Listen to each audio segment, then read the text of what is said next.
मुंबईचा महापौर ठरला. गुजराती बहुल भागातील मराठी चेहरा भाजपने मुंबईच्या महापौर पदासाठी पुढे केलाय. नाव आहे रितू तावडे. मुंबई महानगरपालिकेत 2 टर्म नगरसेविका शिक्षण समितीचे भूषवलेले अध्यक्षपद, स्थापत्य समितीच्या उपाध्यक्षा आणि वीज दर वाढीविरोधात आक्रमक आंदोलन. हा आहे मुंबईच्या नव्या महापौर रितू तावडे यांचा बायोडेटा. गुजराती बहुल भागातीलच नगरसेवक महापौर म्हणून का? मराठी चेहऱ्याच्या मागून अमराठी राजकारण तर केलं जातं नाहीये ना? प्रभाग क्रमांक 132 म्हणजेच घाटकोपरमध्ये गुजराती लोकसंख्या जास्त असल्याने असे प्रश्न आता विचारले जात आहेत. हे राजकारण नक्की मराठी हिताचं आहे की अजून कोणाच्या हिताचं?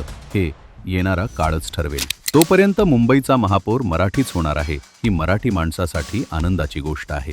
रितू तावडे यांचं प्युअर राजकारणकडून अभिनंदन आणि मराठी हिताचे निर्णय त्यांच्याकडून घेण्यात यावेत हीच सदिच्छा. महापौरांच्या या निवडीबद्दल तुम्हाला काय वाटतं हे कमेंट करून नक्की सांगा आणि राजकारण सोप्या भाषेत समजून घेण्यासाठी प्युअर राजकारणला नक्की फॉलो करा.